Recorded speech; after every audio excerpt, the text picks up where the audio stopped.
In this lecture, you will learn about the Free Soil ideology, the Compromise of 1850, Bleeding Kansas, and the election of 1856.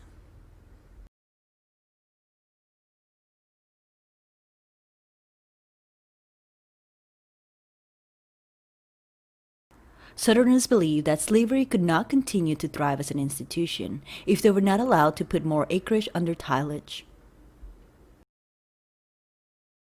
Because the stable agriculture of the South exhausted the soil of its nutrients, planters had to move westward in search of fertile soil.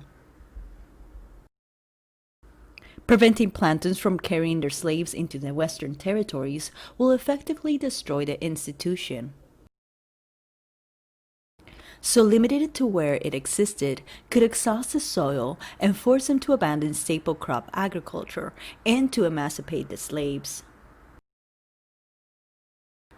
However, in 1840, the South produced 63% of the world's cotton, and it was more than half of the country's exports, so it played a large role in the balance of trade.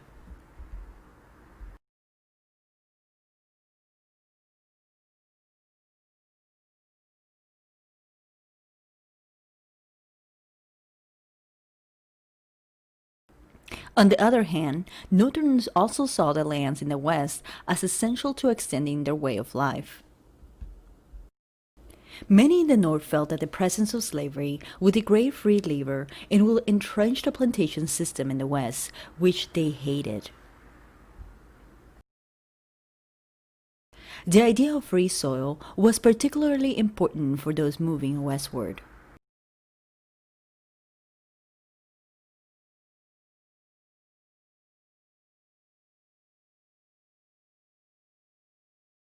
So as both ideologies grew, so did the divisions between the North and the South. By this time period, most Americans agreed that the Constitution had left the issue of slavery to the individual states to decide, but the issue of slavery in U.S. territories proved contentious, particularly when it pertained to the territory acquired after the Mexican-American War. In August 1846, Pennsylvania Democrat David Wilmot proposed that Congress should bar slavery in all lands acquired in the war with Mexico.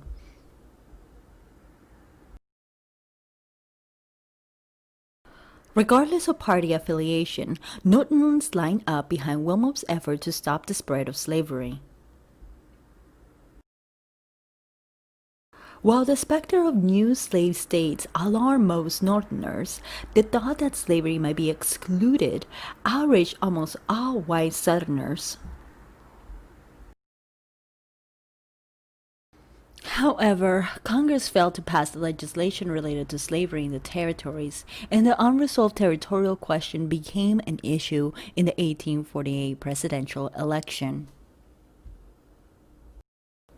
When President Polk chose not to seek re-election, the Democratic Convention nominated Lewis Cass, the man most closely associated with popular sovereignty. The Whigs, hoping to unite the divided party, nominated the Mexican-American war hero and slave owner General Zachary Taylor. They too remained silent on the slavery issue. In the summer of 1848, anti-slavery Democrats and anti-slavery Whigs founded the Free Soil Party. The November election dashed the hopes of the Free Soilers as Taylor won the election, but the struggle over slavery in the territories had shaken the majority parties badly.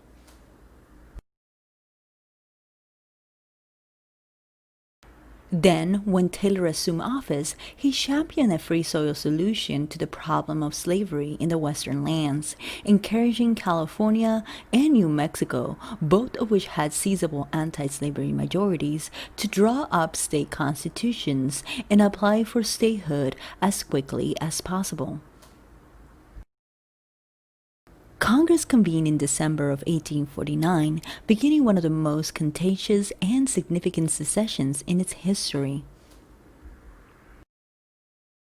Senator Henry Clay proposed a series of resolutions that sought to balance the interests of the free and slave states, but anti-slavery advocates and fire eaters, radical secessionist Southerners, both savaged Clay's plan.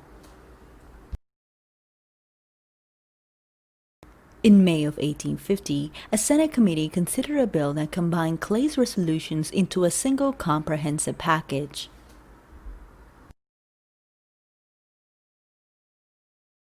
Clay bet that a majority of Congress wanted a compromise.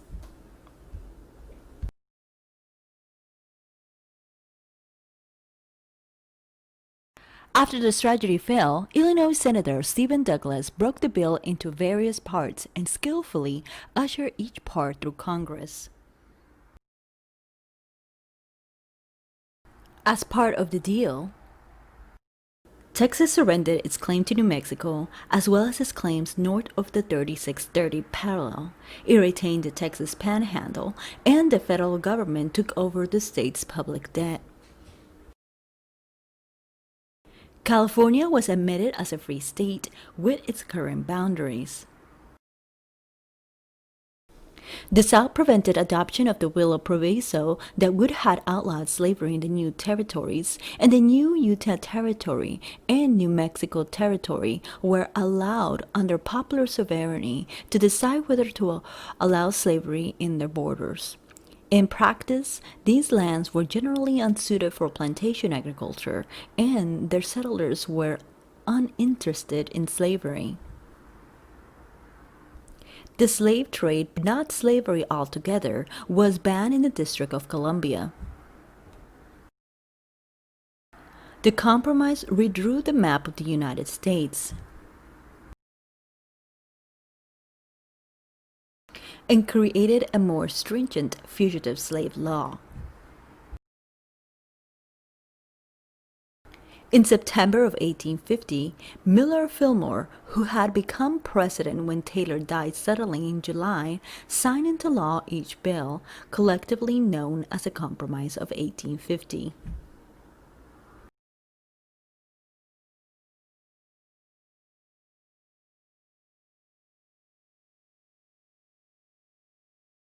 The Fugitive Slave Act was perhaps the most controversial part of the Compromise of 1850. The Slave Act was enacted to help attract Southern support for the legislative package. Its strict provisions for capturing runaway slaves provoked outrage in the North and intensified anti-slavery sentiments in the region.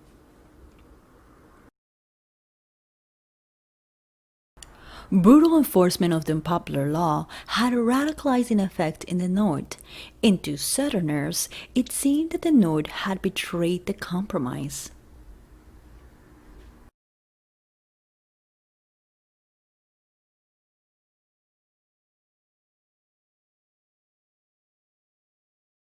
The Fugitive Slave Acts in the Compromise of 1850 allowed the federal government to deputize citizens, even against their will, and force them to take part in posses or other groups to seize fugitive slaves.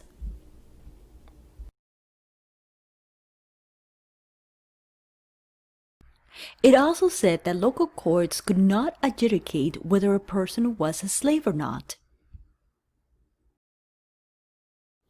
It was federal commissioners who would come in and hear testimony, and the slave was not allowed to testify. The only thing that mattered was the testimony of the owner or the person who claimed to be the owner of this alleged fugitive. The federal commissioner would judge whether the owner's testimony was believable or not, and then send, as they usually did, the person back to slavery.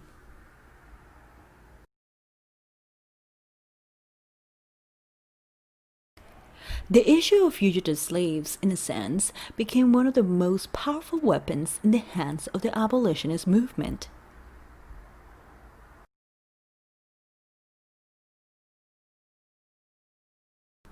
The Constitution has a clause stating that fugitives from labor must be sent back to the South if captured in the North. That is, it made slavery a national institution. Even though the northern states could abolish slavery, as they did, they still could not avoid their constitutional obligation to enforce the slave laws of the southern states. A fugitive slave carried with him the legal status of slavery even into a territory which didn't have slavery.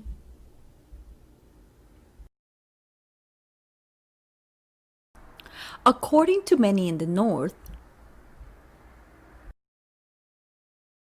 the South, which supposedly believed in states' rights and local autonomy, pressed for this law which allowed the federal government to completely override the legal processes in the North. To send marshals in to avoid the local courts and to just seize people and just drag them into the South as slaves. To many in the North, it showed that the South didn't believe in state rights, it believed in slavery. State rights was a defense of slavery, but when active federal power was needed to defend slavery, they were perfectly happy to utilize that power.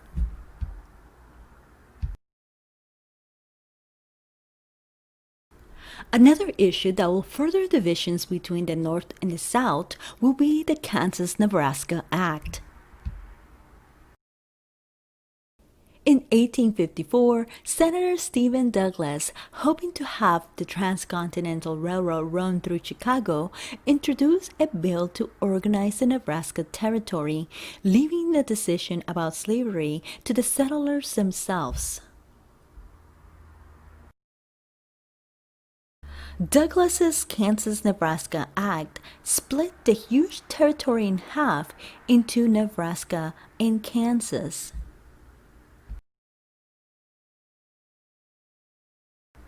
With this act, the government also pushed the Plain Indians further west, making way for farmers and the railroads.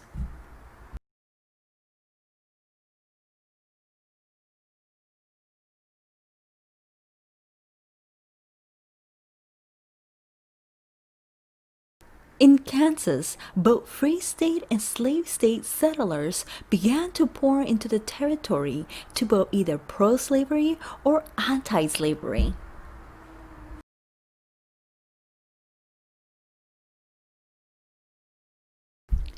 Each camp set up its own societies to promote settlement, and each side elected its own legislator.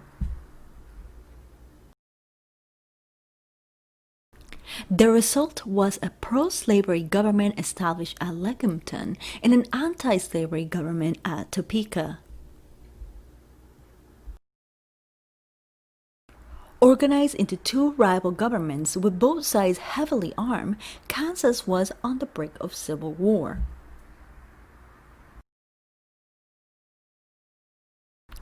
Fighting broke out on the morning of May 21st, 1856, when a mob of several hundred pro-slavery men raided the town of Lawrence, the center of the Free State settlement.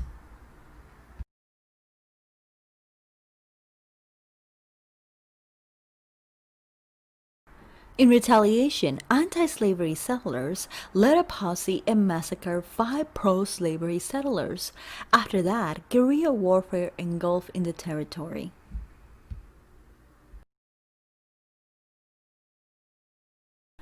Meanwhile, an anti-slavery abolitionist named John Brown decided he would lead a slave insurrection.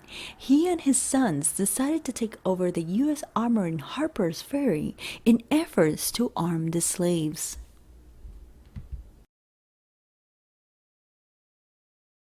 Brown would take over the armory, but he was quickly captured.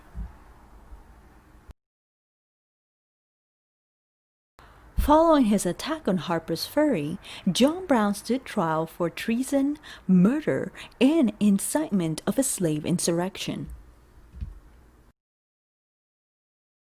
Northerners at first denounced Brown's raid at Harper's Ferry as dangerous fanaticism, but after his heroic death on the gallows, denunciation gave way to grudging respect, although they did not advocate bloody slave insurrection. Southerners, on the other hand, saw Brown as a terrorist. Meanwhile, the event known as Bloody Kansas continued. There were numerous attacks on people. Some were tarred, feathered, kidnapped, and killed.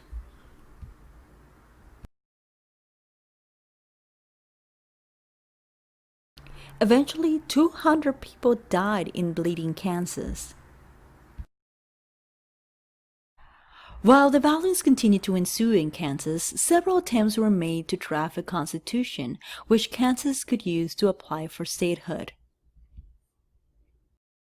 Some versions were pro-slavery, others free state. Finally, a fourth convention met in Waiato in July of 1859 and adopted a free state constitution. Kansas applied for admittance to the Union. However, the pro-slavery forces in the Senate strongly opposed its free state status and stalled its admission.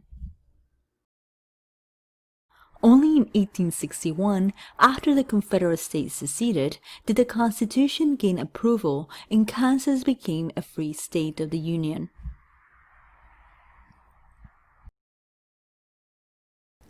Yet another controversial event that furthered divisions between the North and the South was the Supreme Court's decision on the Dred Scott case.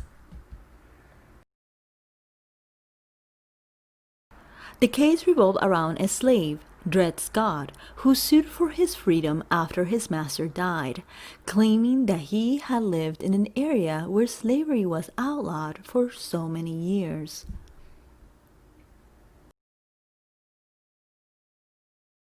Chief Justice Rogers B. Taney ruled the following on the case. Blacks had for more than a century before been regarded as being of an inferior order, so far inferior that they have no rights which the white man was bound to respect, and that the N-word might justly and lawfully be reduced to slavery for his benefit. Taney proclaimed that Scott could not sue because he was not a citizen, thus the court's declaration that Congress could not prohibit slavery in any territory. The decision also ruled the Missouri Compromise unconstitutional and denied the federal government the right to exclude slavery in the territories and declared that African Americans were not citizens.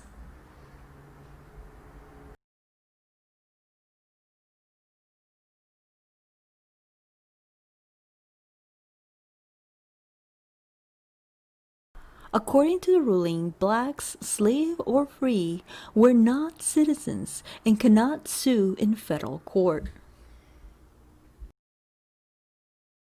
According to the ruling, property can go anywhere, and so prior compromises are irrelevant.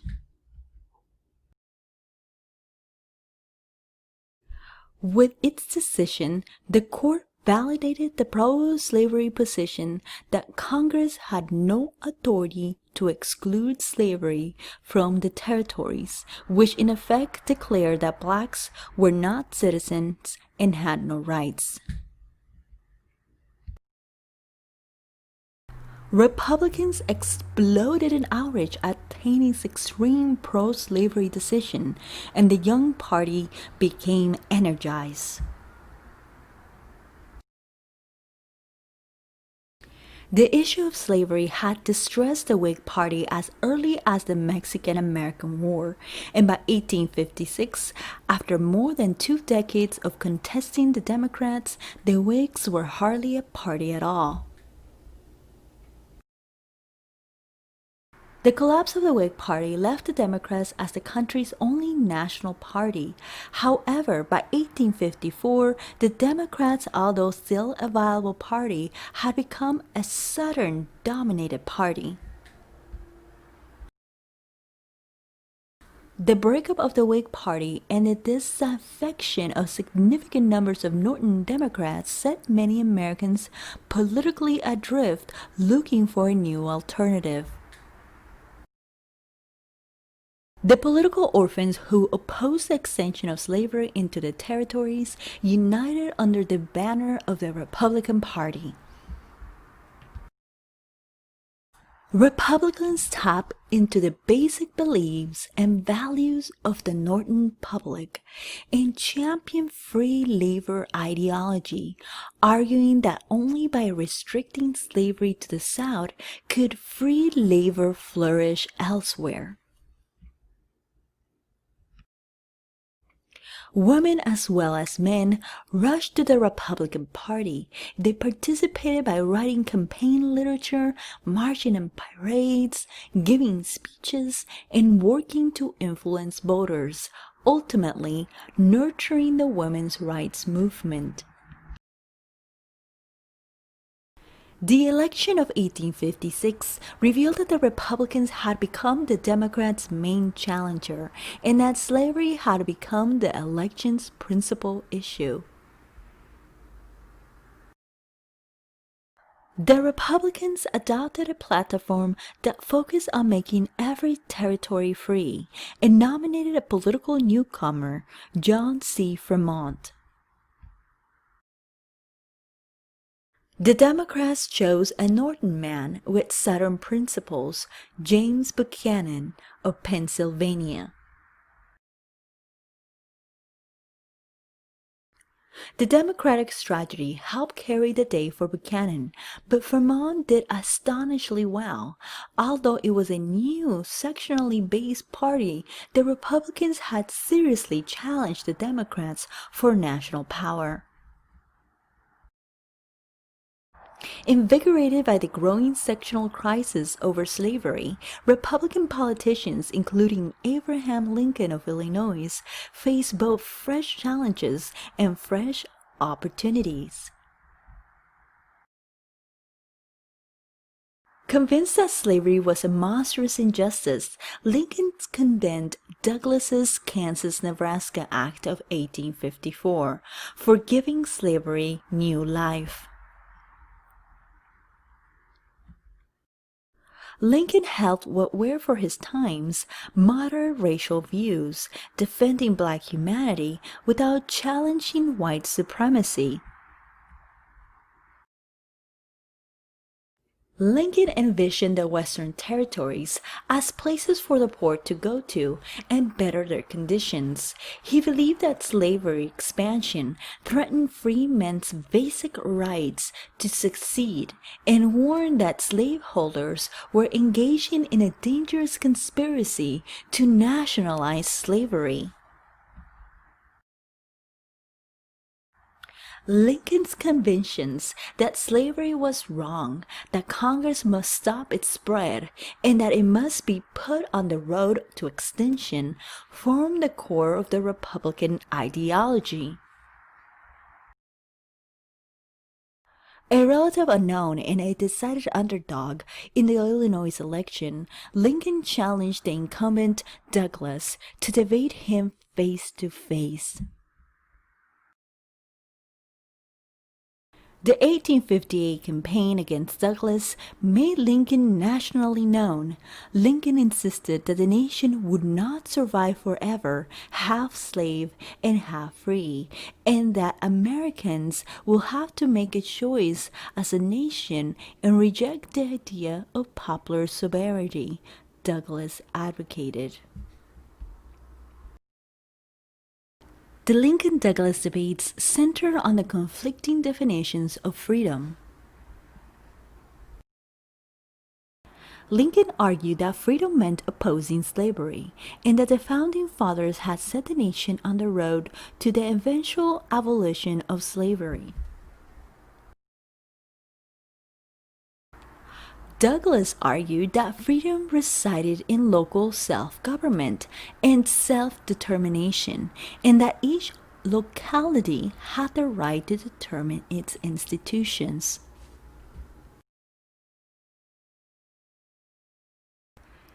The election was closely contested, but in the end Douglas won. Nevertheless, the debates thrust Lincoln into the national spotlight.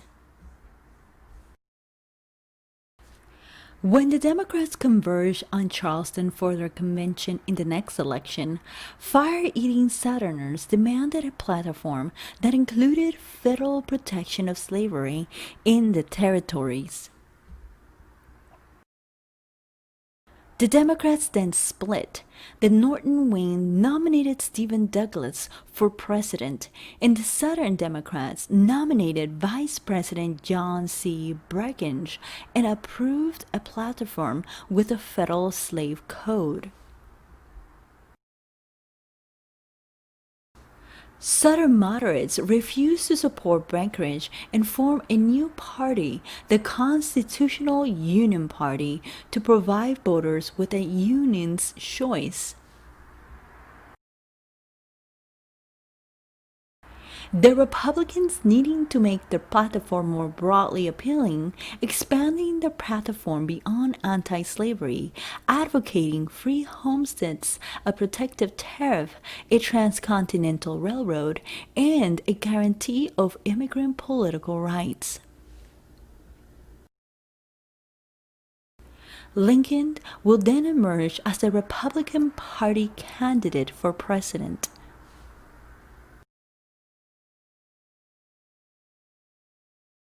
The election broke into two contests. In the North, Lincoln faced Douglas. In the South, Breckinridge confronted Bell. After an unprecedented number of voters, Lincoln won in all 18 free states except New Jersey, which split its electoral votes between him and Douglas. Breckinridge, running on a Southern rights platform, swept the lower South, plus Delaware, Maryland, and North Carolina. As a consequence of the Southern split, Lincoln will win the presidency.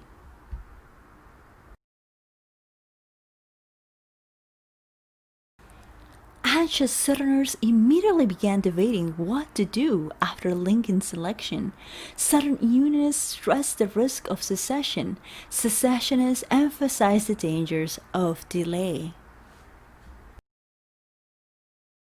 For all of their differences, Southern whites were generally united in their determination to defend slavery. And on December 20, 1860, South Carolina seceded from the Union. By February 1861, 6 other lower South states had followed suit. In February of 1861, representatives from 7 southern states that had seceded formed the Confederate States of America, with Jefferson Davis as president and Alexander Stephens as vice president. Lincoln's election had split the Union, and secession had split the South. The nation had to wait until March 4th of 1861, when Lincoln took office, to see what he would do. This is all for now. Please stay tuned to see what happens next.